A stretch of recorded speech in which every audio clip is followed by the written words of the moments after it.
편히 주무셨지요? 예, 지금 오늘 아침에 비가 오더라고요. 오시는데 불편하지 않으셨는지 모르겠습니다. 저희가 어저께 저녁에는 이스라엘의 멸망에 대해서 잠깐 살펴봤지만 오후에 여호수아서를 저희가 하다가 잠깐 멈췄었거든요. 그래서 오늘 이 시간은 어저께 오후 시간을 좀 이어서 계속 좀 저희가 살펴보도록 하겠습니다. 여호수아서부터 이제 구약에 있는 12권의 역사서가 시작됩니다. 근데 그 구약의 12권의 역사서는 크게 두 부분으로 나눠진다고 말씀을 드렸죠. 선지자가 기록한 역사서가 있고 제사장이 기록한 역사서가 있는데 같은 역사적 사건이고 같은 사건이고 동일한 사람이라 할지라도 선지자가 기록한 역사서의 평가와 제사장이 기록한 역사서의 평가가 다르기 때문에 다른 게 언급되는 것이지 그 자체가 성경의 모순을 의미한다고는 절대로 말씀드리지 않았습니다. 그러니까 이런 걸 반드시 기억하셔야 돼요. 신학자들 가운데 이제 자유주의 신학자들이 많아요. 그래서 그분들은 성경의 권위를 인정하지 않기 때문에 그것이 이제 오류라고 말하지만 전혀 그렇지 않습니다. 관점의 차이일 뿐이에요. 그러니까 우리 가운데 중요한 것은 어떤 관점이냐를 이해하는 것이 굉장히 중요합니다. 여호수아서는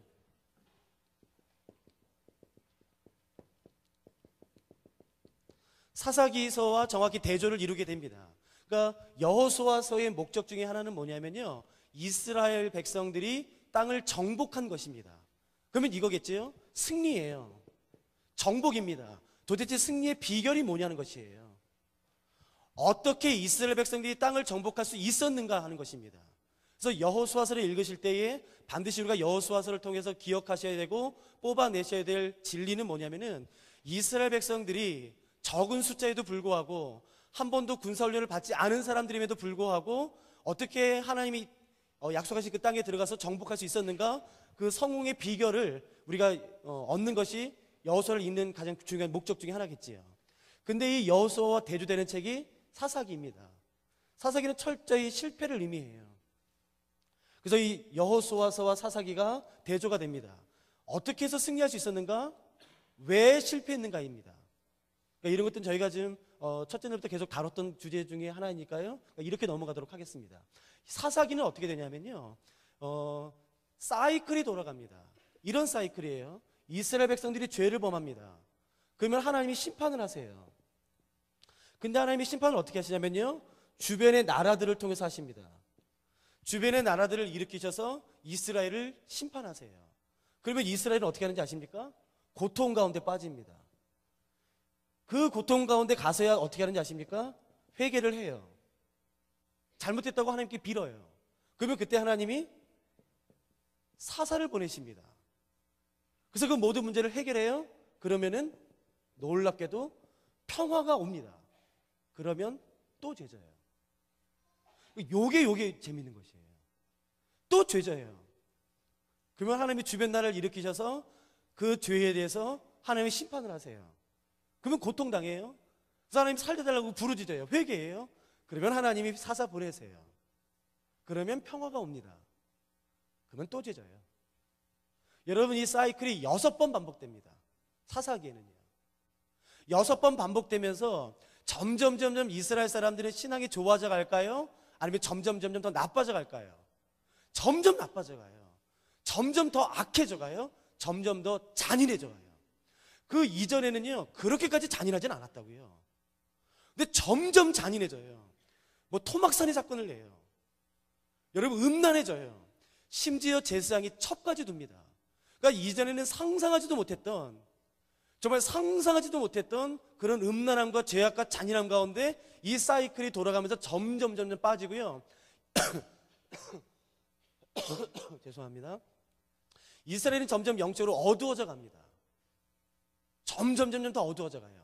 여러분, 그때 하나님 그럼 뭐 하셨나요? 이스라엘은 영적으로 점점 더 어두워져 가고 이 사이클이 계속해서 반복되어져 갈 때마다 더 어두워지는데 이때 하나님은 뭐 하고 계셨나요? 이 사사시대에. 그러면 하나님은 이스라엘을 내버려 두신 것인가요? 내버려 두신 것처럼 보여요. 아니요. 이때 하나님이 한 가지 일을 하십니다. 이 모든 사사시대를 끊을 만한 그 하나님의 한 사람을 준비시키고 계세요. 그것을 말하고 있는 성경이 뭐냐면 바로 룻기입니다. 사사시대 예로 시작돼요.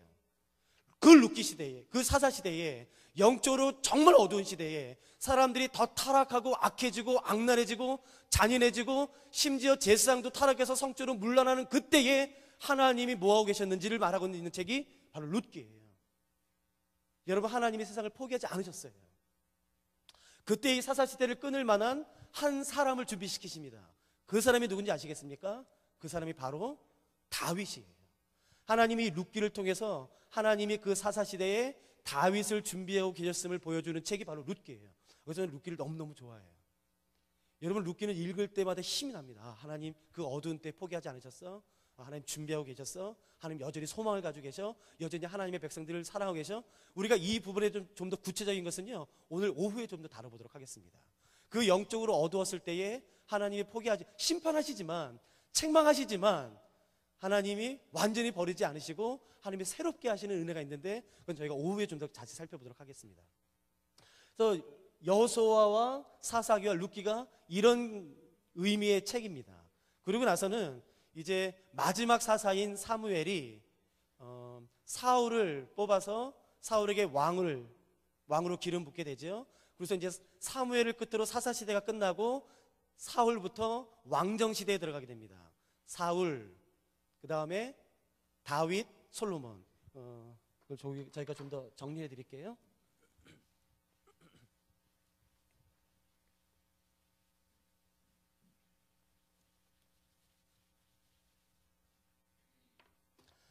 여러분, 다윗 들어가기 전에요, 제가 이거 하나 정리해 드릴게요. 성경의 내용이 나오지만 이것을 하나로 요약해서 정리하는 것은 쉽지 않아요. 그래서 제가 정리해 드릴 테니까 한번 살펴보시겠습니까? 언약궤를 중심으로 한번 살펴보실까요? 언약궤의 이동 경로요. 언약궤가 만들어졌을 때부터 사라졌을 때까지의 이동 경로를 저희가 한번 생각해 볼까요? 언약궤는 1446년 출애굽해서 1445년에 시내 광야에서 만들어집니다. 이때 만들어진 것이 이제 조각목이라는 것이에요. 근데 여러분 오해하지 마세요. 자꾸 조각목이니까 그 조각난 것들을 모아서 만들었나 보다라고 생각하는데, 아니요, 그게 나무 이름이에요. 그러니까 조각난 것을 만든 게 아니라, 조각이라는 것은 그 나무 이름이니까요. 그게 뭐 조각난 것들을 모아서 언약궤를 만들었다 생각하지 마십시오. 그건 나무 하나로 만든 것이에요. 1445년에 언약궤를 만들고 이스라엘이 이동하게 됩니다. 제가 그때 질문 드렸던 거 기억나세요? 언약궤 두 구름 날개 사이에 있는 원판의 역할이 뭔지 아세요? 그 질문 기억나세요? 여러분, 근데 이거는 우리가 가지고 있는 구약 성경에 나오질 않습니다. 이거는 유대인의 구약 성경 주석인 미드라시와 미시나에만 나오는 이야기예요. 그러니까 그 유대인의 랍비들을 통해서 구전으로 전승되었던 것을 정리해 둔 책이거든요. 그러니까 거기만 나오니까 어떤 면에서 뭐 전설 따라 삼천리일 수도 있고, 근데 랍비들이 이제 그렇게 생각하는 것이니까 성경에 나오지 않은 것인가, 여러분, 그러니까 오해하지 마세요. 이게 정답이야, 그렇게 생각하지 마세요. 언약궤를 이해하기 위해 필요한 것은 뭐냐면요, 요단강을 중심으로 생각하는 것입니다. 요단강을 건너기 전 광야에서의 모습과 요단강을 건넌 가나안 땅에서의 이스라엘의 이동 경로 모습이 완전히 달라요. 여러분, 우리가 일반적으로 생각하는 언약궤가 앞에 가고 이스라엘 백성들이 따라가는 그 모습은 가나안 땅에서의 모습이에요. 여러분 그렇게 생각하시죠?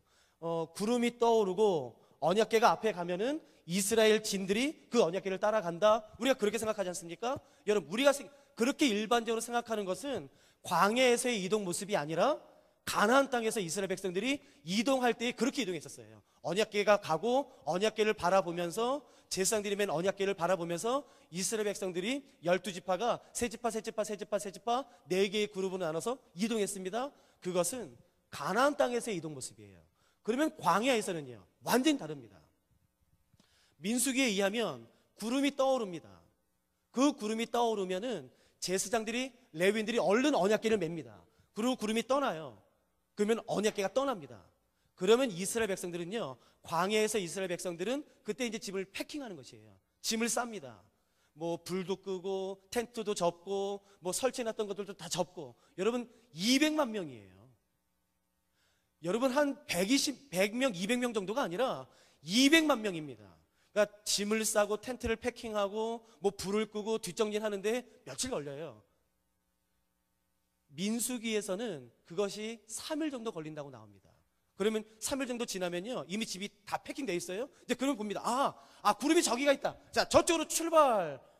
그게 광야에서의 이동 모습이에요. 그래서 민수기는 어떻게 나와 있냐면요, 언약궤와 이스라엘 본진의 사이가 3일 길이라고 나옵니다. 그러니까 광야에서는 이스라엘 백성들이 언약궤를 보고 따라간 것이 아니라 언약궤가 구름이 떠올라서 먼저 갔으면 그때 짐을 싼 다음에 구름이 저쪽에 있다. 자, 저쪽으로 가자. 그때 이미 구름은 한 곳에 정착되어 있고 언약궤는 놓여져 있는 상태예요. 그래서 민수기와 신명기에 어떤 말씀이 있냐면요, 하나님께서 이스라엘 앞서 가셔서 머물 곳을 찾으셨다는 말씀이 나오는 것이에요. 이해되시겠습니까? 그러니까 우리가 알고 있는 일반적인 이동 모습은 가나안 땅에서의 모습이에요. 언약궤를 보고 따라가는 것. 그러나 광야에서의 모습은 민수기에 의하면 완전히 다릅니다. 이걸 기억하셔야지만 언약궤의 두 그룹 사이에 있는 원판을 이해하실 수 있어요.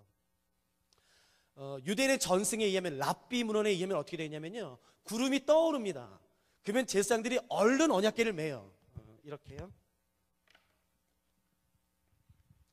언약궤를 맵니다. 여러분, 그 첫째 날 월요일 날 보여드렸던 그 언약궤 모습 기억하시겠습니까? 그 가운데 원판이 여기 있지 않습니까? 그 원판 중앙에 구름의 끝을 맞추는 거예요.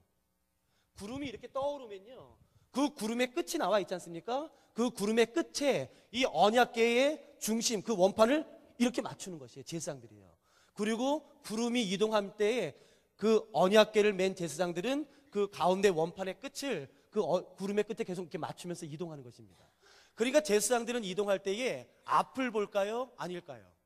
앞을 보면 안 되죠. 어디를 볼까요? 다 언약궤 보고 이동하는 거라고요. 그 언약궤 중심에 이제 이렇게 구름을 이렇게 맞추는 것이에요. 아마 그런 생각 해봤어요. 하나님이 장난치실 수도 있겠지요. 멀리서 이렇게 이 이스라엘 사람들이 봤을 때는 구름이, 오늘따라 바람이 많이 불어서 구름이 막 움직여요. 오늘 구름 멋있어.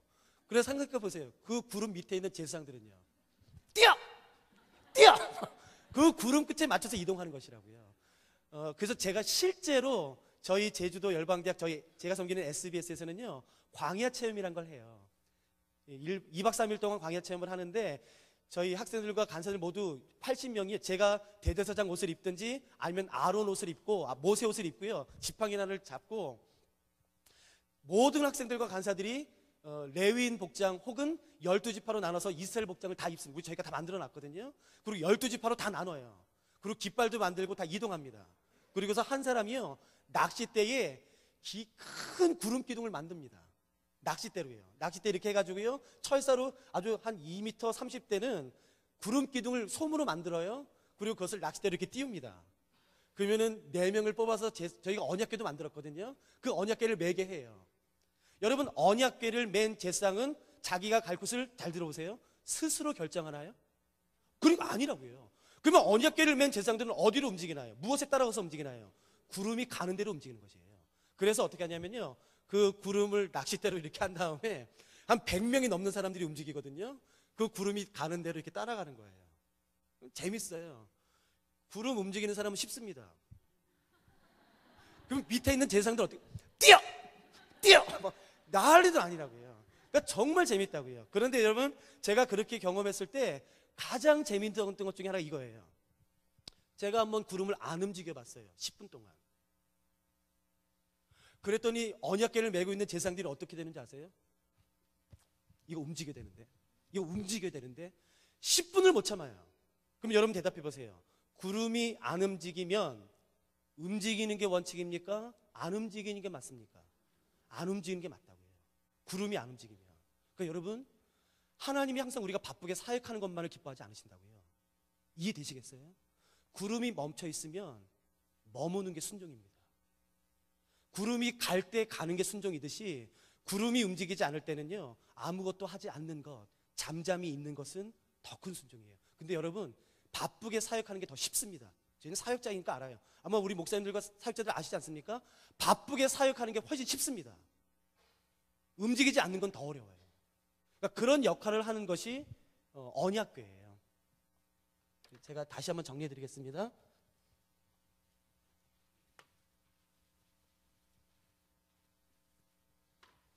그러니까 그 언약궤가 광야에서 40년 동안 있었습니다. 그리고 나서는 이제 가나안 땅에 들어왔어요. 그래서 여호수아가 그 언약궤를 메고 그 언약궤를 이스라엘 백성들이 바라보면서 이제 정복 전쟁을 하는 것이에요. 그 언약궤가 여리고 쪽으로 가면은 여리고를 먼저 정복하고, 그 다음에 아이성을 향하면 아이성, 뭐 중부 지역을 먼저 간 다음에 공교롭게도 그 언약궤가 남쪽으로 가더라고요. 그래서 중부 지역을 먼저 공격하고 남쪽을 공격하고 북쪽을 공격하는 것이 여호수아서 1장부터 12장까지는 내용이에요. 자, 모든 정복 전쟁이 끝났습니다.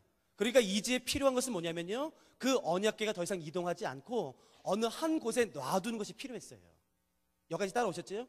광야에서는 가나안 땅을 정복할 때는 계속 움직일 수밖에 없었어요. 그러나 이제 정복 전쟁이 끝나고 여호수아서 13장부터 24장은 땅을 분배하는 장면입니다. 그래서 이 가나안 땅에 이스라엘 백성들이 12지파가 다 분배돼요. 그러니까 이제 더 이상 이동할 이유가 없겠지요. 그래서 언약궤를 한 곳에 놔두기로 결정합니다. 자, 이스라엘 백성들이 가나안 정복 전쟁을 마치고 분배했습니다. 땅을 분배했습니다. 그래서 이제 언약궤를 한 곳에 두기로 결정합니다. 그곳은 어딜까요? 이건 잘 모르세요? 그러면 이거 맞추신 분은 이거 드릴게요. 실로입니다. 이 실로는 여호수아 때부터 사무엘 때까지 있었던 곳이에요. 그래서 언약궤를 놔두고, 그곳에 잘 기억하십시오. 언약궤를 놔두고 언약궤를 무엇으로 감쌌냐면은 성막으로 감쌌습니다. 그 성막의 이름이 무엇이냐면은 모세의 장막이에요.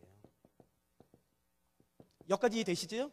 여기까지는 이제 이해되시는데 그 다음부터는 좀 약간 복잡해집니다. 그러니까 여러분 이거는 외울 생각 마시고요. 그러니까 저 같은 사람이나 외우는 거고요. 여러분 잘 정리만 해두시면 돼요. 그 실로에서 계속 언약궤가 있고 모세의 장막이 있어서 사람들이 그 실로에 가서 예배도 드리고 번제도 드리고 뭐 제사도 드리고 그런 수많은 일을 하는데 웬걸요? 이스라엘 백성들이 블레셋과 전쟁이 벌어집니다. 그 전쟁에서 져요. 여러분, 제가 월요일에 말씀드렸죠? 이스라엘 백성들은 언약궤를 하나님의 임재로 생각한다고 말했나요? 상징으로 생각한다고 말씀드렸나요? 진짜 임재한다고 믿는다고요. 그래서 어떻게 하냐면은 그 언약궤를요, 블레셋과의 전쟁에서 이기려고 언약궤를 들쳐입고 나가요. 사무엘 때 기억나세요? 사무엘상에 나가요. 그게 어디냐면은 바로 에벤에셀입니다. 에벤에셀을 가지고 나가요. 근데 그랬더니 이스라엘 백성들이 막 환호성을 질러요. 블레셋 사람들도 이렇게 말합니다. 큰일 났다. 저 이스라엘이 섬기는 이스라엘의 신 여호와가 저들의 진중에 들어오셨다라고 말할 정도예요. 그러니까 언약궤는 상징이 아니라 그 당시에 실제로 하나님이 임재하시는 여호와의 보좌로 인정됐던 것이에요. 아무튼 실로에서 에벤에셀로 나아갑니다. 근데 그 언약궤를 그 전쟁에서 어떻게 하죠? 빼앗겨요. 그래서 그 에벤에서 어디로 가냐면요, 어디로 간지 혹시 기억나세요? 아스돗에 있는 다곤 신전 앞에 갖다 놔요. 왜냐하면요, 잘 들어보십시오. 이 당시 전쟁은 나라와 나라 사이의 전쟁이라고 믿지 않았고 그 나라가 믿는 두 신과의 전쟁으로 여겨졌습니다. 그러니까 그 전쟁에서 어느 나라가 이기면 그건 누가 이겼다라고 믿는 것이냐면은 그 믿는 신이 이겼다고 믿는 것이에요. 근데 공교롭게도 블레셋이 섬겼던 신은 뭐냐면은 다곤 신입니다. 몸은 사람이고요, 남자고요, 밑에 꼬리가 물고기예요. 그러니까 다그라는 물고기에서 유래한 말입니다. 그러니까 그 농경 문화와 해양 민족이기 때문에 그게 아주 적절하게 혼합된 신이에요. 그러니까 물고기 반신 반어 뭐 그런 식의 이제 그건 다곤입니다. 블레셋이 이렇게 생각했어요. 와, 우리 다곤 신 여호와를 이겼다. 다곤 그렇게 안 만들어도 대단했네.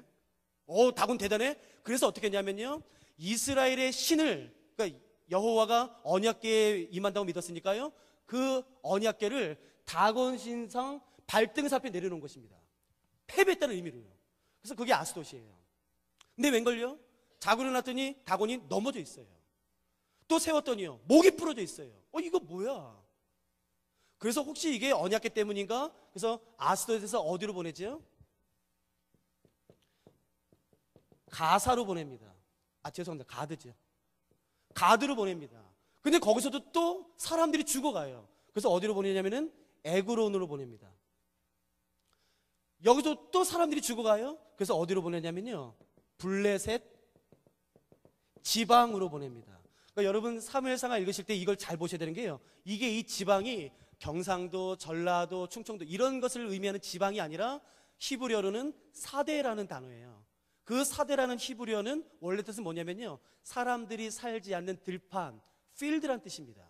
그러니까 보세요, 계속 언약궤를 둘 때마다 사람들이 죽어가니까 블레셋 사람들이 어떻게 결정하냐면요, 야 이거 아무래도 이 언약궤 때문에 사람들에게 재앙이 임하는 것 같아, 그러니까 사람들이 살지 않는 들판으로 보내자. 그래서 사람들이 살지 않는 블레셋 지방에 두는 것입니다. 이거 이해하시겠지요? 그러니까 여기서 자꾸 뭐 블레셋 여러 지방에 다 갔다 뭐 가드 그런 건 아니고요, 그건 히브리어를 모르시기 때문에 아마 그렇게 해석하신 것 같아요. 이거는 사대, 필드란 뜻입니다. 그래서 결국 거기 쓰니까 사람들에게 재앙이 내리지 않아요. 그래서 블레셋 사람들이 생각하지, 이 재앙은 아마도 언약궤 때문에 임한 것 같다. 그래서 이 언약궤를 그냥 보내버리자라고 말합니다. 그래서 이 언약궤를 보내버리죠. 이스라엘로 보내버립니다. 그 블레셋과 이스라엘 국경성 사이에 있었던 그 이스라엘 땅으로 보내버리죠. 그 지명을 혹시 기억하시겠습니까? 베세메스예요. 베세메스의 여호수아의 밭으로 보냅니다. 그 다음에 기럇 여아림으로 보냅니다. 아비나답의 집에 있어요. 아비나답의 집에 약 20년이 있습니다. 이때에, 그러니까 잘 보십시오, 실로에서 가나안 땅에서 입국해서 실로에 그 오랜 수백 년의 시간 동안에 언약궤는 모세의 장막 중에 지성소 안에 계속 같이 있었어요. 그런데 이때 처음으로 블레셋과 전쟁할 때에 모세의 장막과 언약궤가 분리가 되는 것입니다. 이해되시겠어요? 그래서요, 한 번도 그 언약궤가 모세의 장막 안으로 들어가지 않습니다. 계속 분리돼서요, 모세의 장막은 모세의 장막대로 돌아다니고요, 그 다음에 언약궤는 지금 언약궤대로 지금 떠돌아다니는 것이에요. 이때 기럇 여아림에 있을 때에 사무엘 상하에 보면은 실로에 있었던 모세의 장막이 어떤 이유인지는 모르겠지만 높당으로 옮겨집니다.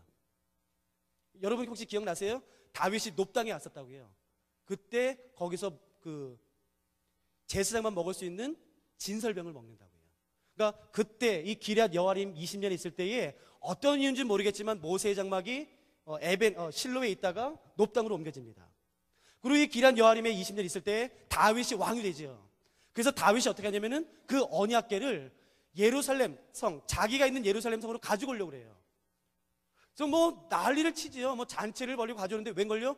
우사가 그걸 만졌다가 그저 죽어버려요. 오이, 큰일 났다. 이건 안 되나 보다. 그래서 그 기럇 여아림에서 가지고 오려다가 어디로 잠깐 피신시키지요?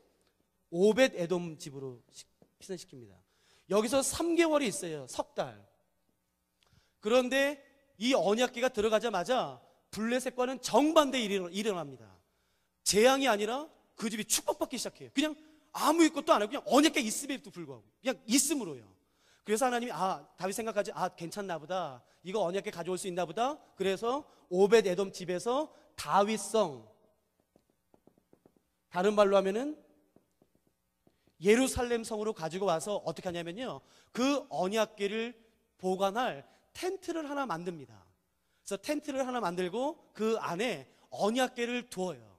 그래서 성경은 그 텐트를 뭐라고 부르는지 혹시 기억하시겠습니까? 다윗의 장막이라고 부르는 것이 돼요. 그러면 잘 보세요. 그러면 다윗이 왕이 되어서 언약궤를 예루살렘으로 가지고 와서 텐트를 만들고 텐트 안에 언약궤를 두었습니다. 그러면 그러는 동안에 모세의 장막은 어디 있습니까? 실로에 있었죠? 예. 그리고 어디 있었다고요? 높당이에요. 그리고 어떤 이유인지는 모르겠지만 그게 또 이동해서요, 어디로 이동하게 되냐면은 기브온으로 갑니다. 그러니까 실로, 높, 기브온으로 움직여요. 그럼 여러분 생각해 보세요. 번제단이 있는 곳은 다윗의 장막일까요? 모세의 장막일까요? 여기까지 따라오셨나요? 근데 제가 지금 놀란 거는요, 사실 이게 재미없는 부분이에요. 이게 뭐가 재밌습니까? 근데 너무 경청해 주셔서 너무 감사합니다. 근데 여러분, 이런 가장 지금 기초적인 지식들을 저희가 갖는 게 굉장히 유익해요. 근데 너무 잘 들어주셔서 감사해요. 여기까지 더 들어가 볼게요. 제가 여기까지 안 가려고 했는데요, 잘 보세요. 번제단이 있었던 것은 모세의 장막이었을까요? 다윗의 장막이었을까요? 그러면 다윗의 장막에는 무엇만 있었나요? 그러면 모세 장막에는 모든 게 다 있었고 뭐가 없었나요? 언약궤만 없었던 것이에요. 그러니까 보세요. 내가 제사를 드리려면 모세의 장막을 가야 될까요? 다윗의 장막을 가야 될까요? 제사를 드리려면 뭐가 필요하죠? 번제단이 필요하잖아요. 물두멍이 필요하잖아요. 그러면 그게 있는 곳은 다윗의 장막이에요? 모세의 장막이에요? 모세의 장막이죠. 그래서 여러분, 다윗이 죽고 솔로몬이 왕이 되었을 때에 1000번제를 드리기 위해 어디로 가는지 아세요? 기브온으로 간다고요. 왜냐하면 기브온에 뭐가 있었지요? 모세의 장막이 있었기 때문에 그렇다고요. 그러나 모든 기도는 어디서 하는지 아세요? 다윗의 장막에서 한다고요. 그래서 그 다윗의 장막이 나중에 예루살렘 성전까지 되는 것이라고요. 이해되시겠습니까? 그래서 여기서 이제 약간 역사서에서 어려워지는 난해의 구절 중에 하나가 뭐냐면요. 자, 생각해 보세요. 갑자기 에벤에셀 실로에서부터 모세의 장막과 언약궤가 분리되면서 따로 가요. 그래서 언약궤를 나중에 모세의 장막에 다윗 장막에 두면서부터는 어떻게 되냐면요. 졸지에 이스라엘 땅 안에 장막, 성막이 2개가 된 것이에요. 이해되세요? 모세의 장막, 다윗의 장막. 그럼 이거 어떻게 해요? 각각의 성막을 지키는 대제사장이 필요한데 여러분, 역사상 대제사장은 몇 명만 있어야 되나요? 오직 1명이에요. 근데 성막이 2개가 됐어요. 기브온에는 모세의 장막, 예루살렘은 다윗의 장막. 갑자기 장막이 2개가 됐어요. 여러분, 그래서 잘 기억하십시오. 여기가 성경을 해석할 때 어려워요. 그래서 다윗부터 솔로몬이 예루살렘 성전을 짓기 전까지 이스라엘에는요, 대제사장이 갑자기 2명이 존재하게 됩니다. 그걸 제가 이제 풀어드릴게요.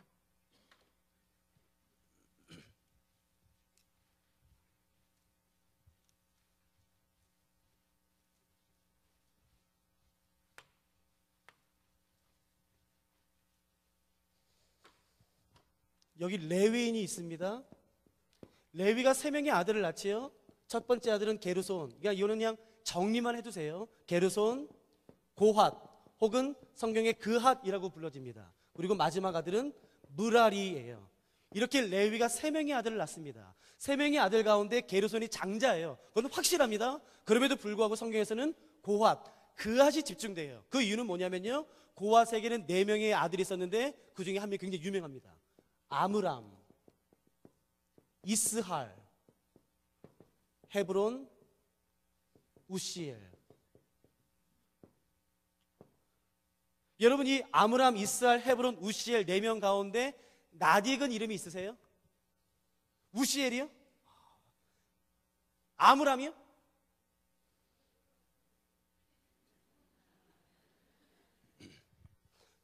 아므람이요.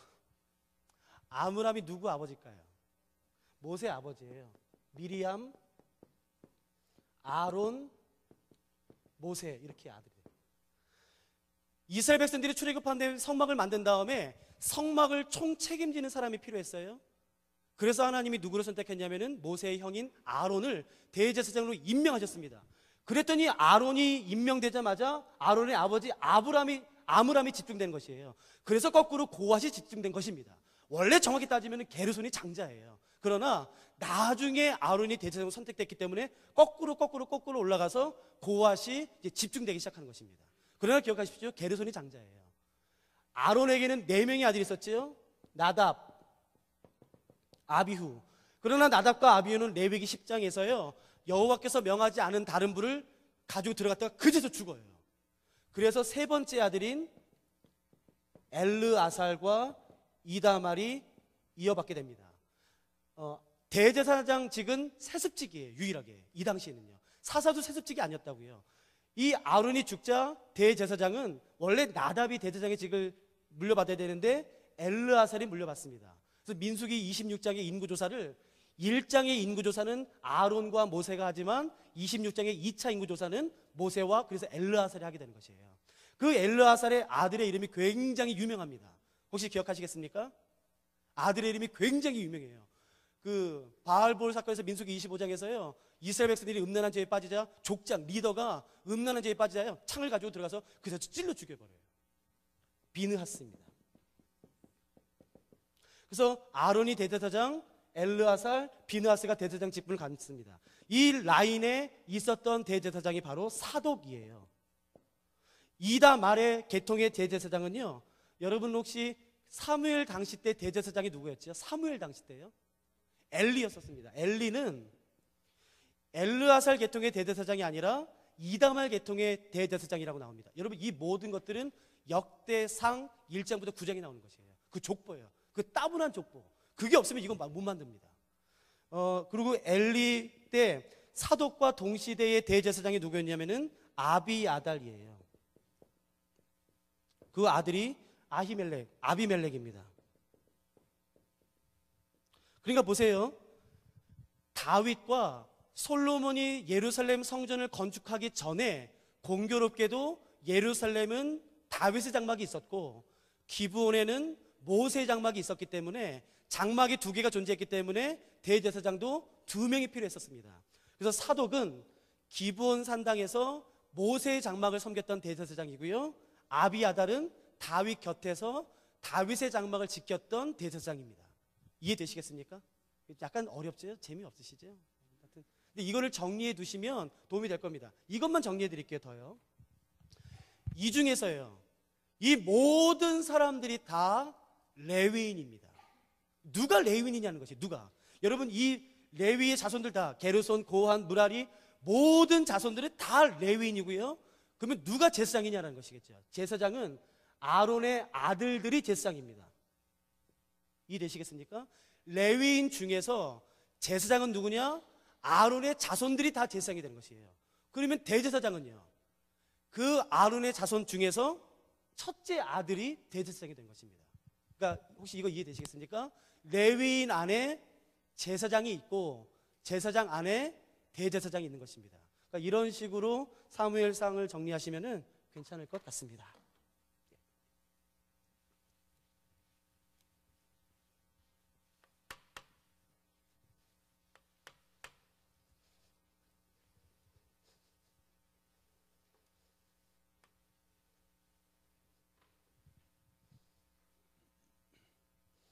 저희가 지금 다윗을 잠깐 살펴보실까요? 하나님께서 사무엘을 통해서 사울에게 왕으로 기름 부으셨습니다. 근데 여러분, 사무엘상에 이런 말이 나와요. 하나님께서 사울을 왕으로 선택하신 것을 후회하신대요. 그래서 하나님이 사울을 왕으로 세우신 것을 후회하셨기 때문에 다른 사람을 왕으로 세우기로 결정하시고 모든 이스라엘을 이제 찾기 시작합니다.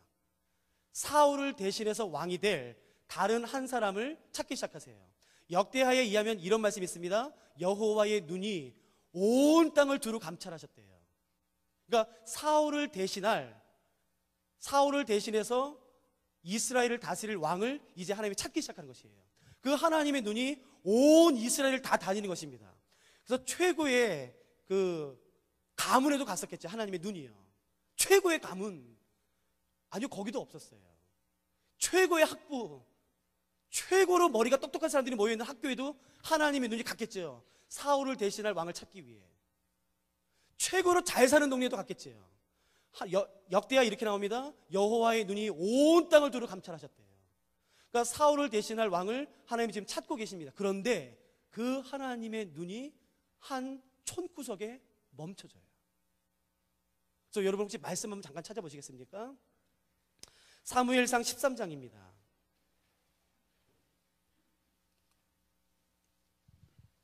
사무엘상 13장입니다.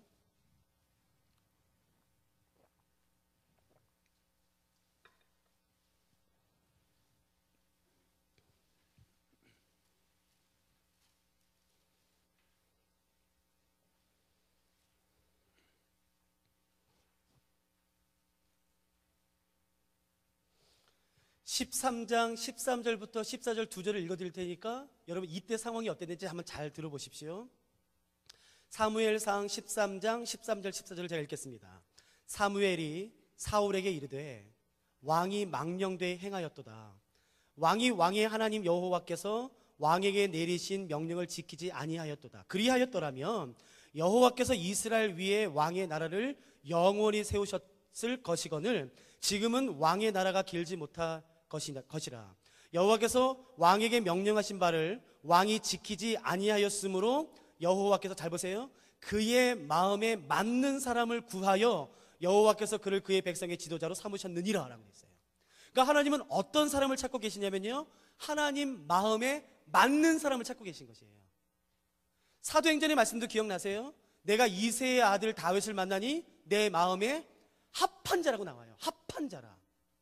그러면 도대체 다윗이 뭐가 대단했길래 하나님 마음에 합당했다고 말하는 것일까요? 하나님은 다윗의 어떤 것 때문에 이렇게 말씀하시는 거예요? 얘 보니까 내 마음에 합당해. 저는 간음 안 했거든요. 근데 다윗은 했잖아요. 여러분, 저는 살인한 적이 없거든요. 살인 교사한 적도 없거든요. 근데 다윗은 했잖아요. 여러분, 그런 사람이에요. 쇳덩어리예요, 그 사람. 그런데도 불구하고 왜 하나님께서는 다윗을 만나니 내 마음에 합한 자라고 말씀하셨을까요? 다시 해서 이렇게 질문 이것입니다. 하나님께서 다윗을 선택하신 이유는 무엇이었을까요?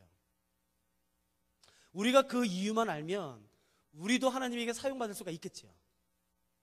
이해되세요? 그 비결만 안다면, 하나님이 다윗을 선택하신 이유만, 그 비결만 안다면 우리도 선택받을 수가 있겠죠. 혹시 성경에 하나님이 다윗을 선택하신 이유가 나오나요? 나오니까 제가 질문하겠죠. 어디 나오는지 혹시 아시겠어요? 시편 78편 보시겠습니까? 저는 이 말씀을 참 좋아합니다.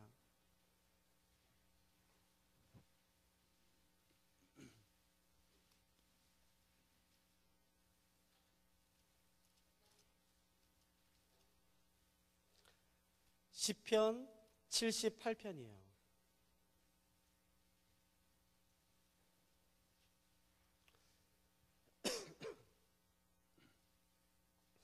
제가 70절부터 읽어드리겠습니다. 시편 78편 70절부터 잘 읽어드릴 테니까요.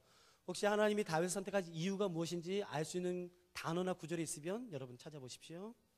78편 70절부터 읽겠습니다.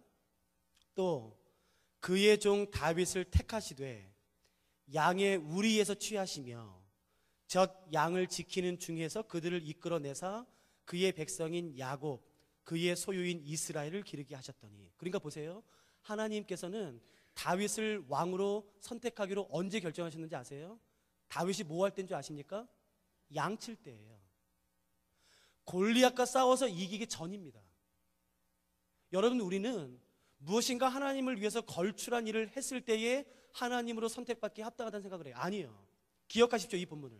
하나님은 다윗이 골리앗을 싸워 이기기 전에 결정하셨어요. 이미 양을 칠 때예요. 그러면 도대체 다윗의 어떤 모습 때문에요? 72절에 나와 있어요.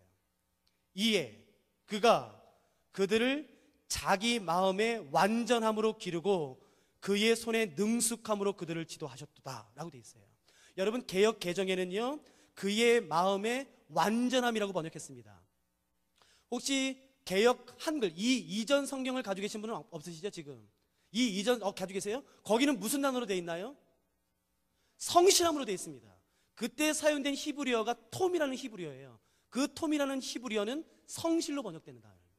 근데 이것이 개역 한글에는 성실로 번역되었고요, 우리가 개역 개정으로 바꾸면서요 완전함으로 바꿨어요. 톰이라는 단어 뜻에는요 성실함도 있고 완전함도 있어요.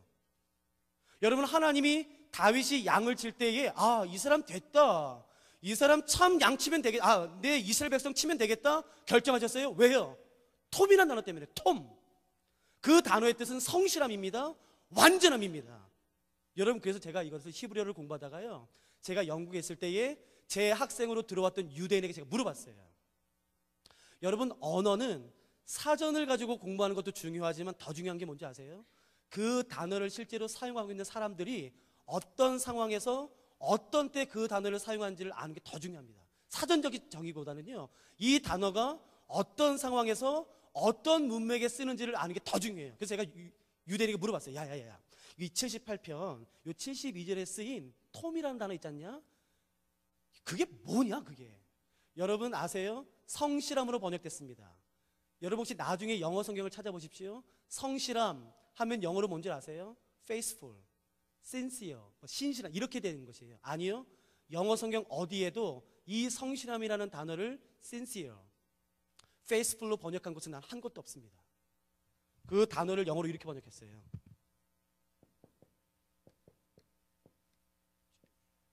GRIT. 인테그리티로 번역했습니다. 인테그리티.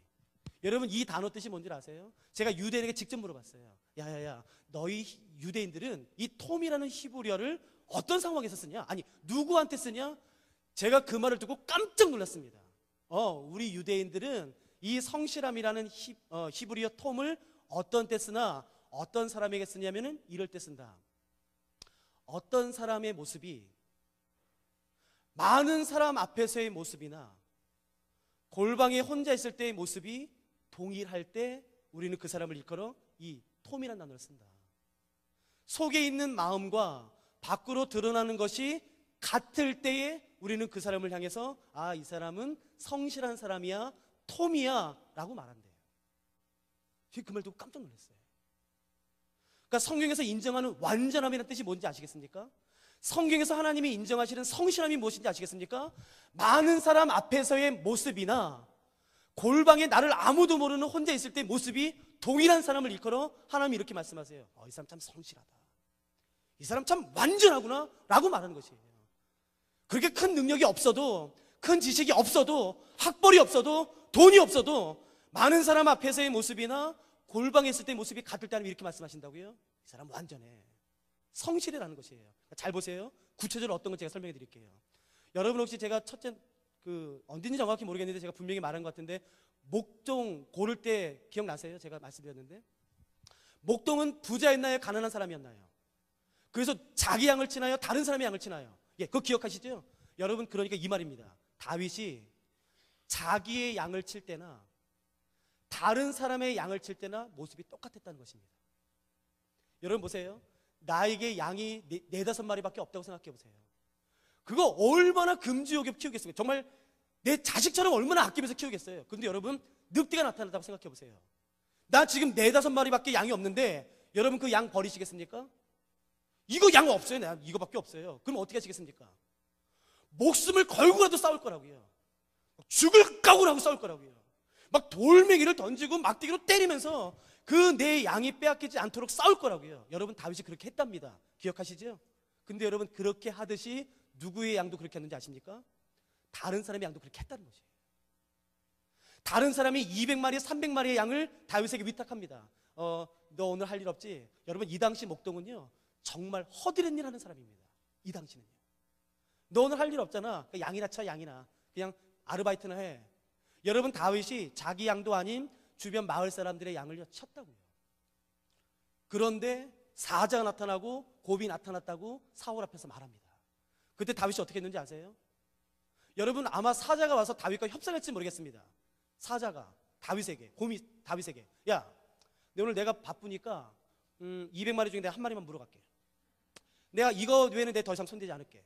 여기서 협상 끝내자. 여러분, 다윗도 좋지 않아요? 여러분, 사자가 그냥 이렇게 먹지 않고 그냥 앞발로 훑고 지나가도 10마리, 20마리 뚝뚝 떨어진다고요. 근데 사자가 그렇게 협상하면요, 제가 다윗이라면 이렇게 하겠어요. 콜, 너 한 마리만 건드려라. 내 한 마리 넌 주지만 2마리 안 돼? 그러면 사자가 말하겠죠? 콜. 그리고 한 마리만 가져오면 얼마나 좋아요. 근데 여러분, 이렇게 된 거예요. 사자가 왔습니다. 한 마리를 물었습니다. 그러면 이러면 돼요. 그 한 마리만 버리고 나머지 보관하면 돼요. 다윗은 그렇게 안 했다는 뜻이에요. 그 한 마리도 찾기 위해 남의 양을 지키기 위해 자기 생명을 버렸다는 뜻입니다. 이게 얼마나 바보 같은 짓이에요. 여러분의 자녀가 그렇게 행동한다면 여러분 뭐라고 하실래요? 이런 바보야, 왜 그런 쓸데없는 게 목숨을 거냐, 그러지 않으시겠어요? 그런데 그 모습을 귀하게 보신 한 분이 계시더라고요. 그분이 여기 성경에서는요, 하나님이라고 나와요. 그리고 그때 하나님이 이렇게 말씀하세요. 얘 내 백성 맡겨도 되겠다. 여러분, 그때 하나님이 다윗을 왕으로 세우기를 결정하세요. 여러분에게 주어진 일이 작다고 생각하십니까? 그런 생각 마십시오. 여호와의 눈이 온 땅을 두루 살피고 계신 것입니다. 여호와의 위대한 일을 맡길 사람을 여러분 지금도 찾고 계신 거죠. 큰 일이든 작은 일이든 그게 중요하지 않습니다. 중요한 건 뭔지 아시겠습니까? 성실함이에요. 톰. 많은 사람 앞에서의 모습이나 혼자 골방에 있을 때의 모습이 동일했을 때 하나님이 그때 그 사람을 들어 사용하시고 이렇게 말씀하세요. 얘 내 마음에 합해, 참 내 마음에 꼭 맞아. 꼭 들어맞아. 아구가 맞아. 라고 말씀하시는 거예요. 여러분, 그리고 두 번째는 뭔지 아십니까? 그 손의 능숙함이에요. 개역 한글, 이 이전 성경에 아마 이렇게 됐을 것입니다. 그 손의 공교함이라고 되어 있을 거예요. 스킬풀이라고 되어 있습니다. 여러분 보세요. 다윗은 물맷돌을 던졌습니다. 여러분 한번 생각해 보세요. 다윗이 일평생 단 한 번도 물맷돌을 던져본 적이 없는데, 제가 실제로 어렸을 때 부흥회 갔다 이런 거 설교를 직접 들었어요. 다윗은 물맷돌을 던졌는데요, 그냥 골리앗을 향해서 물맷돌을 던졌는데 갑자기 성령님이 그 물맷돌을 잡으신 거예요. 그래서 성령님이 그 물맷돌을 골리앗의 이마에 빡 박은 거예요. 그래서 골리앗이 죽은 것입니다. 뭐 그럴 수도 있어요. 저는 그걸 그럴 수 있다고 생각해요. 그러니까 골리앗이 여기 있는데요, 다윗이 실수해서 너무 어려서 이쪽으로 던진 거예요. 이쪽으로. 그런데 성령님이 딱 잡아서 컵으로 쑥 해서 딱 맞은 것이에요. 뭐 그럴 수 있습니다. 그럴 수 있어요. 그러나 성경과는 위배됩니다. 스킬풀이에요. 여러분, 다윗이 골리앗을 만나기 전에 언제 나타날지 모르는 곰과 사자로부터 자기의 양을 지키기 위해 얼마나 많이 물맷돌을 연습했겠습니까? 5m, 10m, 15m, 20m 뭐 세워놓고 물맷돌을 얼마나 많이 연습했겠습니까? 얼마나 많이. 하나님이 지금 그걸 말씀하시는 거예요. 손의 공교함입니다. 능숙함이에요. 그때 하나님이 그걸 사용하셔서 골리앗의 이마를 깨버리신 것이라고요. 여러분, 기도 열심히 하십시오. 그러나 기도만 하지 마세요. 여러분이 하나님께 받은 은사와 재능을 갈고 닦으셔야 됩니다. 여러분, 그때 하나님이 때가 되면 그걸 사용하기 시작하실 거예요. 정말 사용하기 시작하실 것입니다.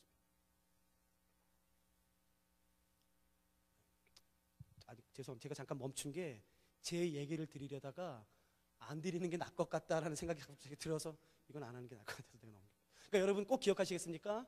하나님이 사울을 대신할 왕을 온 땅에서 찾으셨는데 좋은 가문에서도 하나님의 눈을 멈추게 할 만한 사람이 없었어요. 좋은 학교에서도. 그런데 들판에, 사람이 없는 들판에 하나님의 눈을 멈추게 할 만한 한 사람이 있더라고요. 하나님의 눈이 지금도 우리 가운데 하나님의 사람을 찾고 계시겠죠? 우리가 하나님의 눈을 멈추게 하는 사람이 되고 싶어요. 쉽지만 어렵지요. 모든 사람 앞에서의 모습과 골방에서의 모습. 여러분, 제가 설교할 때에 죄를 짓겠습니까? 당연히 안 짓죠. 제가 안 져요. 그렇게 양심이 무딘 사람이 아니에요. 근데 제가 이 모습 그대로, 말씀 전할 때 모습 그대로 내가 아무도 모르는 곳에서 내가 동일하게 산다면 하나님이 기뻐하시겠죠. 저뿐만이겠습니까? 아니요. 그건 모든 사람에게 적용되는 진리예요. 그러니까 우리가 좀 그렇게 살았으면 좋겠습니다. 열왕기 상하를 좀 들어가도록 하겠습니다.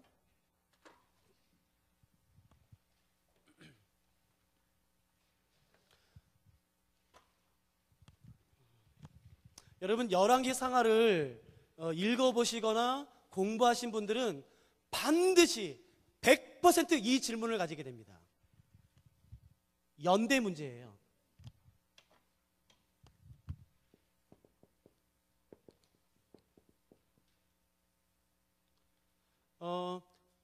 솔로몬이 931년에 죽습니다. 그래서 북이스라엘의 여로보암과 남유다의 르호보암이 왕이 됩니다.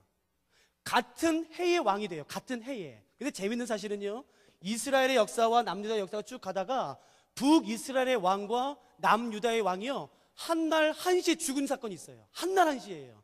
북이스라엘은 여호람, 여기는 아하시아입니다. 여호람과 아하시아, 여호람은 요람이라고도 불러집니다. 여러분, 저 영국에서 공부할 때에요, 저희 학교장님이 저희가 항상 이렇게 불렀거든요. Phil. 그 이름이 Phil이었어요. Phil 리지. 그래서 저희 항상 Phil 이렇게 불렀었거든요. 근데 나중에 졸업장을 봤는데 이름이 Phil이 아니에요. 그래서 깜짝 놀랐어요. 이름이 이겁니다. 필립이에요. 필립. 이해되시겠어요? 그러니까 영어권에서는요, 필립을 필립이라고 잘 안 부르고요, 그냥 약자로 필이라고 불러요. 여러분 혹시 영어 이름 가운데 앤디라는 말 들어보셨습니까? 앤디는 약칭이에요. 앤디라는 이름의 원래 풀네임은 앤드류예요. 그 앤드류라는 이름을 가진 사람들은요, 앤드류라고 부르지 않고 앤디라고 불러요. 그러니까 그런 언어 습관들이 있거든요. 그러니까 똑같이 히브리도 그렇습니다. 원래 풀네임은 여호람이에요. 근데 이것을 이스라엘 사람들은요, 요람이라고도 부르는 것입니다. 그러니까 오해하지 마세요. 이거 성경 오류야? 아니에요. 그건 좀 무식한 거예요. 공부를 안 하셨다는 뜻이라고요. 오해하지 마세요.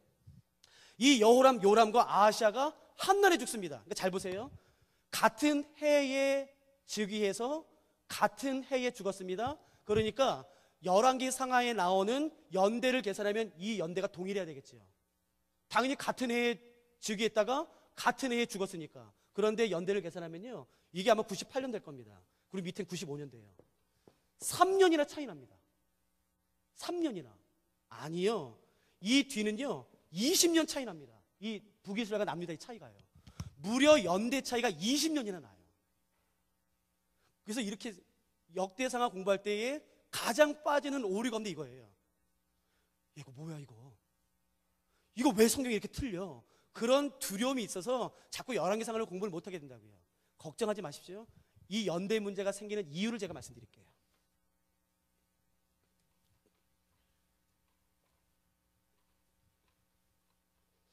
이 연대 문제는요, 2, 3분이면 제가 답해 드릴 수 있어요. 근데 여러분, 저는 이거 풀기 위해서 6개월 공부했습니다. 좀 사실은 허무하더라고요. 6개월 공부했는데 답은 뭐 2, 3분이면 끝나니까요. 근데 여러분, 제가 공부한 걸 제가 정리해 드려 볼게요. 왜 연대 문제가 생기나? 저는 영국에서 공부하고 학생들 가르칠 때 첫 아이가 영국에서 태어났어요. 그래서 아이가 5월 달에 태어났는데요, 저랑 같이 성경을 가르치는 스코틀랜드 사람이 있었는데요, 그 사람이 3주 뒤에 아이가 태어났습니다. 그러니까 제 아이와 3주 차이예요. 그래서 그 다음 해에 같이 생일 파티를 했습니다. 저희 베이스에서, 학교에서. 그래서 사람들이 물어봤어요. 아유, 몇 살이에요? 아, 예, 저는 이렇게 봤어요. 2 years old. 2살입니다. 근데 스코틀랜드에는 이렇게 말하는 것이에요. 1 years old. 1살이래요. 아니, 제 애랑 3주밖에 차이 안 나요. 같은 5월생이라고요, 5월생. 그런데 저는 2살이라고 말했고요, 걔는 1살이래요. 자, 누가 맞습니까? 그러니까 이게 맞고 틀리는 문제인가요? 그런 문제가 아니죠. 문화 차이라고요. 한국 사람들은 어머니 뱃속에서 있을 때부터 1살로 쳐서 나왔을 때 1살이 되는 것이고요, 영국은요, 낳았을 때부터 0이 되어서 그 다음에 1살이 되는 것이라고요. 그러니까 이거는 맞고 틀리는 문제가 아니라 문화 문제예요. 이런 게 적용됩니다. 북이스라엘과 남유다가 있는데요, 북이스라엘은 왕이 즉위하지 않습니까? 즉위 연도를 1년으로 칩니다. 근데 남유다는요, 왕이 즉위하지 않습니까? 그 해는 0이에요. 그 해는요. 그러니까 예를 들어 보십시오. 제가 북이스라엘의 왕이라고 생각해 보십시오. 지금은 2012년입니다. 제가 2월 달에 왕이 돼요. 근데 제가 5월 달에 죽어요. 제 아들이 그래서 5월 달에 왕이 됩니다. 근데 10월 달에 죽어요. 그래서 제 손자가 왕이 됩니다. 근데 12월 달에 죽어요. 그러면 저는 통치 연도가 1년, 제 아들 1년, 제 손자 1년. 2012년은 모두 3년이 되는 것입니다. 북이스라엘법으로 계산한다면요. 이해되시겠어요? 근데 남유다로 계산해 볼까요? 제가 2월 달에 즉위해서 5월 달에 죽습니다. 제 아들이 즉위해서 10월 달에 죽습니다. 제 손자가 즉위해서 10월 달에 죽습니다. 그러면 남유다법으로 계산하면 2012년은 몇 년인가요? 0년이에요. 여기서부터 3년 차이가 생깁니다. 그러니까 이것은 오류를 의미하는 게 아니라고요. 죄송합니다만 그건 공부를 안 했다는 뜻이라고요. 이해되시겠어요? 그러니까 오류가 아니라 연대를 계산하는 법 자체가 다르기 때문에 그런 것이지 절대로 그러지 않아요. 그러니까 차이가 생기는 게 맞지요. 이게 첫 번째 문제입니다. 두 번째는 더 심각해요. 저는 영국에 갔을 때 깜짝 놀랐어요. 저는 왜냐하면 초등학교 때부터 대학원 때까지요, 어떤 게 익숙했었냐면요, 한 해에 그 공부의 시작, 학교의 시작은 항상 3월이더라고요. 여러분 맞죠? 3월에 시작하니까 아니면 2월 말이나 3월 초 첫째 주. 근데 영국에 깜짝 놀랐어요.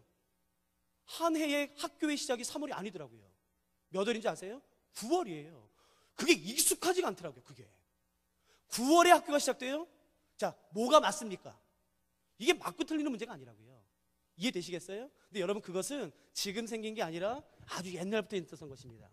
북이스라엘은 한 해의 시작이 3월이에요. 오늘날 우리가 가지고 있는 달력으로면요. 남유다는 9월이 한 해의 시작입니다. 그러니까 5월 달을 지칭하는 용어가 달라요. 5월 달은 북이스라엘에서 보면은 몇 번째 달인가요? 5월 달은 북이스라엘 입장에서 보면은 몇 번째 달인가요? 5월 달이 시작이니까. 세 번째 달이라고요. 3, 4, 5. 세 번째 달. 그럼 남유다 입장에서 보면요. 9, 10, 11, 12, 1, 2, 3, 4, 5. 아홉 번째 달이라고요. 그러니까 같은 달을 부르는 용어가 달라요. 이해되시겠습니까? 그러니까 여러분 성경 보실 때 열왕기상하는 사실은 조심하셔야 돼요. 그래서 저는 이제 목사님들한테 성경을 가르치는 사람이니까요. 그 목사님들 상대로 가르칠 때는 제가 이것을 다 구분해 드려요. 이 본문의 이것은 남유다 입장, 이것은 북이스라엘 입장. 그래서 정리를 해드려요. 근데 저희가 사실은 지금은 그렇게까지 할 필요는 없을 것 같아요. 재미없어요, 이건요. 사실은. 여기까지만 이해하셔도 될 것 같습니다.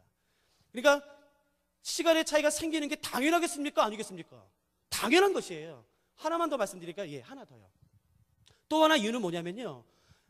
북이스라엘은 왕조가 몇 번 바뀌었다고 혹시 기억하십니까? 9번. 그런 동안에요. 첫 번째 왕조는 여로밤 나답 2명밖에 없었어요. 그래서 그 다음에 왕이 될 때 죽여버렸다고요. 그래서 북이스라엘은 딱 한 번밖에 없었던 게 뭐냐면 이것입니다. 섭정.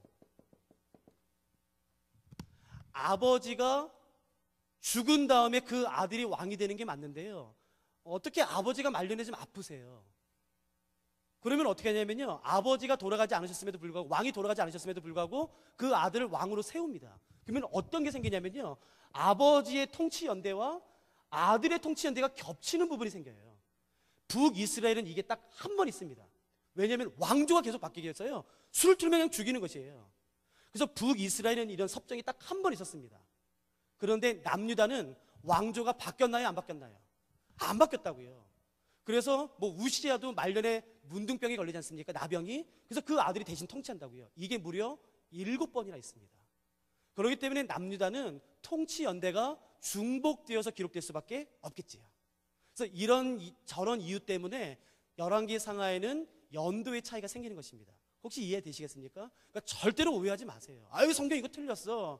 그래서 좀 이렇게 넌 성경 많이 봤나 그런 말 하지 마세요. 너 이렇게 성경 공부 안 했냐 그러세요. 연대의 차이가 생기는 게 오히려 당연한 것입니다. 이런저런 이유 때문에 그렇습니다. 죄송해요. 빨리 넘어가야 되는데.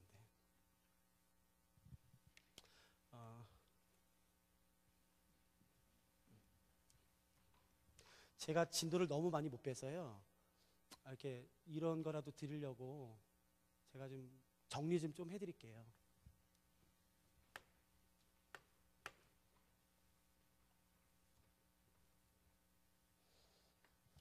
또 하나 정리하셔서 기억하시면 성경을 이해하고 나중에 해석하실 때 도움이 되는 걸 하나 말씀드리겠습니다.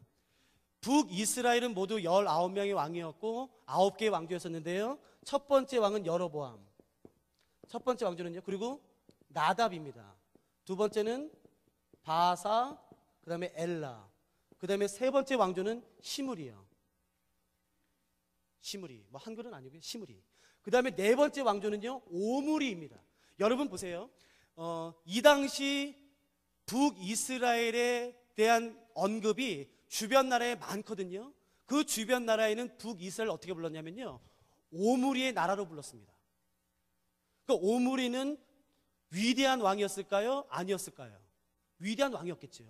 그래서 주변 나라들은 다 오므리 이후의 북이스라엘을 이스라엘이라는 문헌으로 비석 같은 데 정해두지 않았고요. 오므리의 나라, 오므리의 나라 이렇게 불렀다고요. 그러니까 그만큼 오므리는 굉장한 왕이었습니다. 굉장한. 그런데 성경은 단 8줄밖에 언급하지 않습니다. 그러니까 오므리가 무엇을 했냐면요. 외교를 뚫었어요. 무역을 뚫었습니다. 수도를 이전했습니다. 정치를 살렸고 경제를 살렸고 영토를 넓힌 걸출한 왕이에요. 한국으로 따지면 세종대왕급 됩니다. 이스라엘에서는요. 그런데 성경의 평가는 냉정한 것이에요. 8절밖에 언급이 안 돼요. 그 이유가 뭔지 아시겠습니까? 이 오므리가 어떤 한 가지 행동을 했기 때문에 그래요. 여러분 잘 보세요. 어저께 저희가 저녁 때 함께 나눴던 것이 무엇이었냐면은 여로보암의 죄입니다. 그 여로보암의 죄가 나답이 아버지의 길을 따르고 바사가 여로보암의 길을 따르고 엘라와 시므리가 여로보암의 길을 따름으로 말미암아 북이스라엘에는 여로보암의 죄만 흐르고 있었습니다. 그러니까 1, 2, 3 왕조 때까지는 북이스라엘에 아직 바알 숭배가 만연하지 않았어요. 물론 있었지요. 바알 숭배가 있긴 있었지만 그냥 민간 종교로 그냥 큰 세력을 얻지 못하고 조금씩 바알을 숭배하고 있었고, 이때 주 죄는 여로보암의 죄였습니다. 그런데 이 오므리가 어떤 행동을 하는지 제가 설명드릴게요. 여기가 지중해입니다. 여기가 사해고요. 요단강, 갈릴리입니다. 이 사해를 중심으로 이쪽에 있는 평원이 블레셋 평원입니다. 그래서 아스돗, 여기 가사, 가드, 에스글론, 아스글론 이렇게 5개의 성읍이 이 블레셋 평야에 있습니다. 그리고 여기가 아셀 평야예요. 그리고 보세요. 이 해변 지역에요. 다 다른 나라가 차지하고 있어요. 여러분, 이 이스라엘은 반드시 경제를 살리기 위해서 해야 되는 게 있는데, 그것은 바로 무역을 뚫는 것이에요. 무역을 뚫기 위해서는 항구가 있어야 되는데 중요한 항구가 여기 있었습니다. 근데 블레셋과 손잡기는 싫어요. 이건 잘했죠. 그래서 오므리 왕이 그 무역을 살리기 위해서 누구와 손잡냐면요, 이 위쪽에 굉장히 유명한, 이 지중해에서 가장 유명한 항구가 있었는데 그게 바로 두로입니다. 그 두로와 시돈의 왕이었던 그 왕과 무역 협정을 맺어요. 자, 대답해 보세요. 자, 무역 협정을 맺는 게 죄인가요? 아닌가요? 아니죠. 그건 죄 아니죠. 괜찮지요. 그건 죄 아니에요. 그때 이 두로와 시돈의 왕이 누구냐면요, 그 이름이 바로, 제가 검은색으로 써드릴게요. 엣바알입니다. 이 엣바알과 오므리가 무역 협정을 맺습니다. 그래서 이 두로로 들어온 물품이 이스라엘로 들어오고, 이스라엘에서 만든 물품이 두로로 가서 지중해에 나가서 잘 팔려질 수 있도록 이 엣바알과 오므리가 무역 협정을 맺습니다. 죄 아니지요?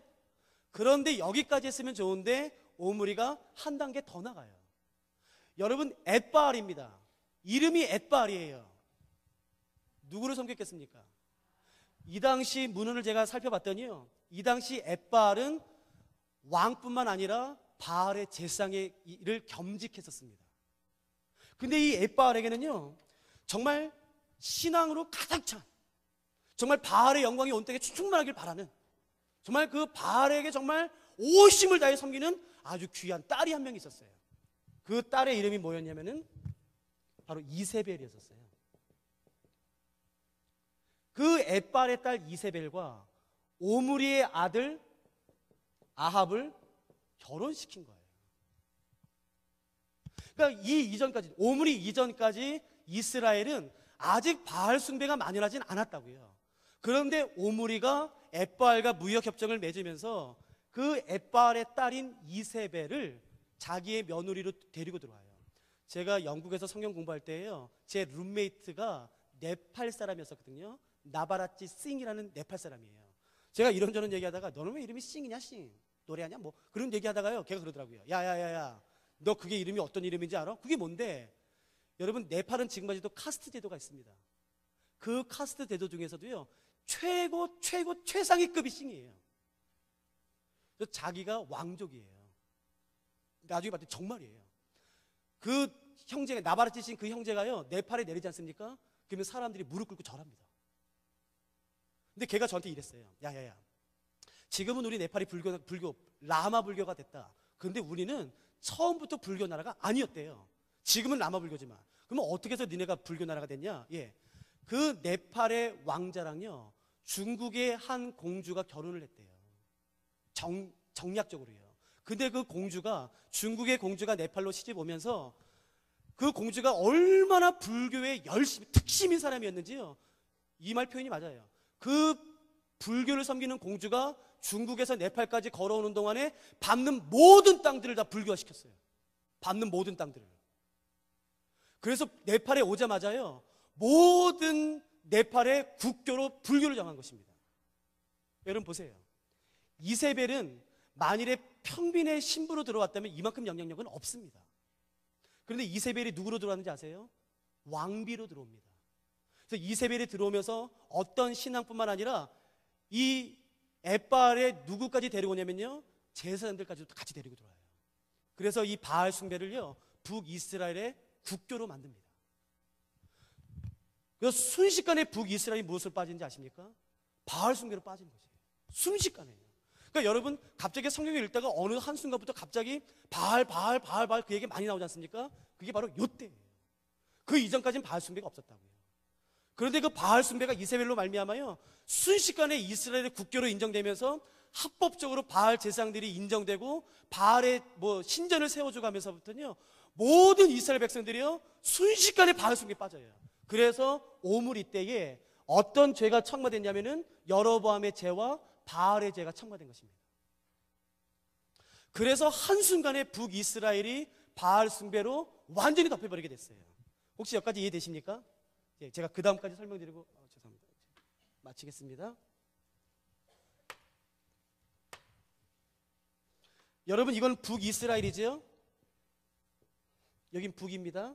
여긴 남쪽이에요. 자, 대답해 보세요. 남유다에는 여로보암의 죄가 있었나요? 없었나요? 북이스라엘에는 여로보암의 죄가 있었나요? 없었나요? 있었죠. 북이스라엘이니까요. 자, 남유다는요? 있을 리가 없지요. 북이스라엘은 여로보암의 죄가 없지요. 자, 그러면 북이스라엘에는 남유다는 바알의 죄가 있었나요? 없었나요?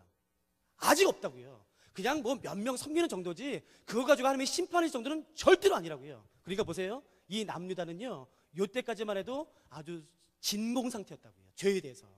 여로보암의 죄도 없고 금송아지도 섬기지 않고 바알의 죄도 없고 아주 순결하게 진공 상태를 잘 유지했다고요. 그런데 잘 보십시오. 요 아합이 이세벨과 결혼한 다음에 아버지가 죽고 자기가 왕이 됐는데 그 북이스라엘 바로 옆에 나라가 아람이라는 나라예요. 그 아람이라는 나라가 너무 괴롭히는 것이에요. 너무너무. 그래서 아합이 결정합니다. 너 안 되겠다. 이거 안 되겠어. 우리 본때를 보여주자. 근데 혼자 싸우기는 좀 겁이 나요. 혼자 싸우기는 좀 질 것 같아요. 그래서 자기의 동족인 남유다 왕에게 도움을 요청합니다. 야야야, 우리 아람, 우리 너무 괴롭히지 않냐? 우리 같이 싸우자. 여러분이 남유다 왕이라면 자, 같이 싸우시겠어요? 안 싸우시겠어요? 같이 싸우는 게 죄일까요? 아닐까요? 아니죠. 같은 나라 같이 싸우는 게 죄예요. 그거 죄 아니에요. 그 아합 때 남유다의 왕이 누구였었냐면은 여호사밧입니다. 그래서 여호사밧이 아합의 청을 받들어서 함께 나가서 아람을 싸워서 이깁니다. 자, 그러면 이게 죄인가요? 아닌가요? 네? 아니죠. 이게 죄 무슨 죄예요? 아니에요. 그건 죄 아니에요. 같은 나라와 민족이 연합해서 싸우는데 그게 왜 죄예요? 아니에요. 여호사밧이 여기까지만 했으면 좋았다고요. 근데 한 걸음 더 나갑니다. 그게 이것이에요. 아합과 이세벨에게는요, 딸이 한 명 있었습니다. 그 딸의 이름이 누구였냐면 바로 아달랴예요. 그리고 여호사밧에게는 아들이 있었는데 그 이름이 뭐였냐면 바로 여호람입니다. 요람이라는 왕이에요. 아합의 딸 이세벨의 딸과 여호사밧 자신의 아들을 어떻게 하냐면은 결혼시킵니다. 그래서 이 아달랴가 남유다에 시집와요. 여러분, 이 아달랴가 누구에게 양육받은 사람인지 아세요? 어렸을 때부터 주일학교에서 바알 DTS 그리고 다 했던 이 여자라고. 이 아달랴가 남쪽의 여호람에게 시집 오면서부터요, 어떤 것을 같이 가지고 오냐면은 바알 숭배뿐만 아니라 여로보암의 죄, 금송아지까지 같이 끌고 들어와요. 그래서 성경에 열왕기 상하에서 처음으로 기록되는 말이 무엇이냐면 보십시오. 한번 열왕기 하 살펴봐 주시겠습니까? 열왕기 하 8장입니다. 저희가 여기까지만 하고 오늘 오전에는 마치면 괜찮을 것 같습니다. 12시 넘었으니까요.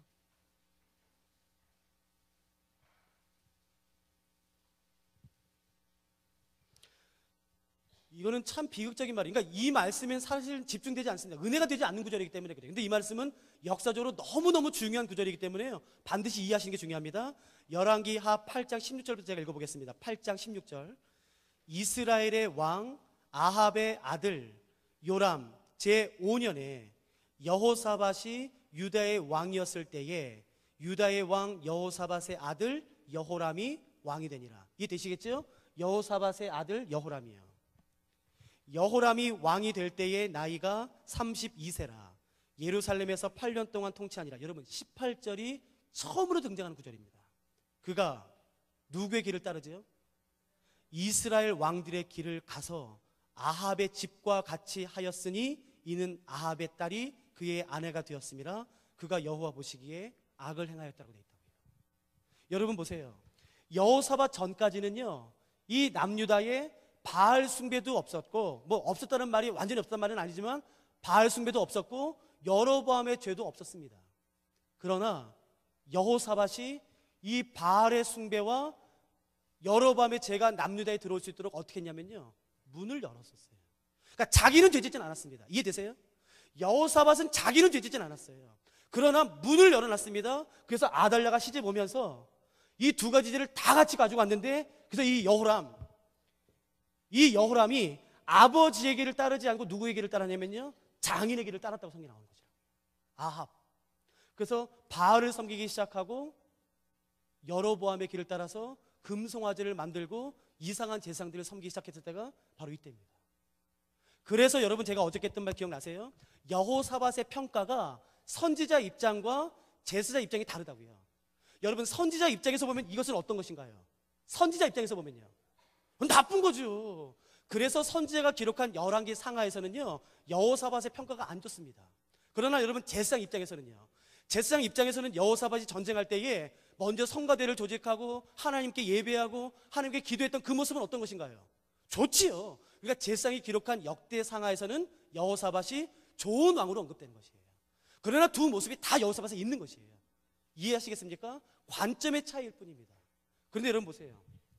그래서 이제 북이스라엘과 남유다가 어떻게 되냐면요, 이제 어느 나라 할 것 없이 다 바알 숭배와 여로보암의 죄로 물결을 이룹니다. 완전히 뒤덮여져요. 자, 여러분 이때 여러분이 하나님이시라면 어떻게 하시겠습니까?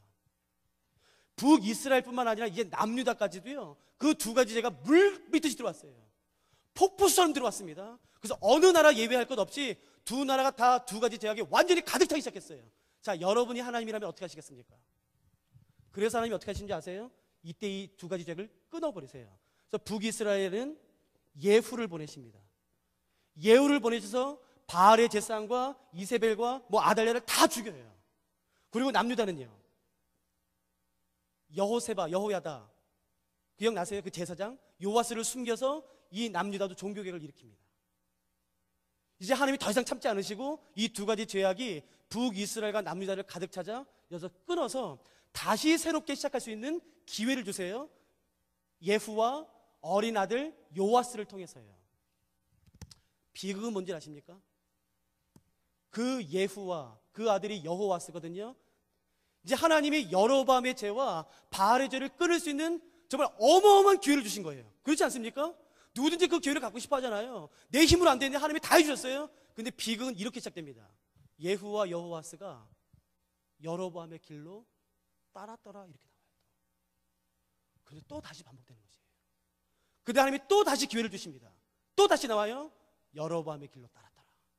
하나님이 또 하세요. 그래 또 나옵니다. 여로보암의 길로 따랐더라. 그래서 마지막에 어떻게 하는지 아세요? 그때 하나님이 북이스라엘을 멸망시키시는 거죠. 여러분 절대로 한 번 죄졌다고 하나님이 심판하지 않으세요. 하나님이 기회를 주세요. 돌이킬 수 있는 기회를 주세요. 반복해서 주십니다. 반복해서 주십니다. 그러나 때가 되었을 때는요, 하나님이 치시는 것이에요. 사사기의 사이클이 6번 돌아갑니다. 하나님이 계속 기회를 주세요. 그러나 때가 되었을 때에 하나님이 북이스라엘과 남유다를 청소하기 시작하는 것이겠죠.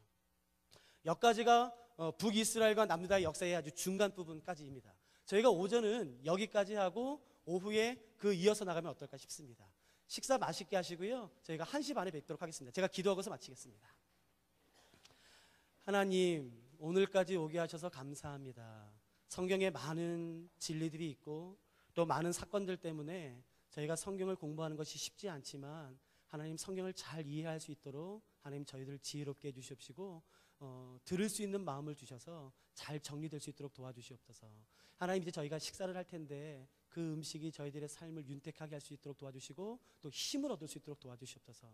하나님, 우리 사랑하는 성도님들이 또 주일, 월, 화, 수 오늘까지 또 여러 번의 집회를 참석하신 것 때문에 몸이 상하게 계실 텐데 하나님 음식을 통해서 우리 연약해진 육체가 힘을 얻어서 다시 한번 강건해질 수 있도록 그 음식을 축복해 주시옵소서. 감사합니다. 사랑하는 예수 그리스도의 이름으로 함께 기도드렸습니다. 아멘. 감사합니다.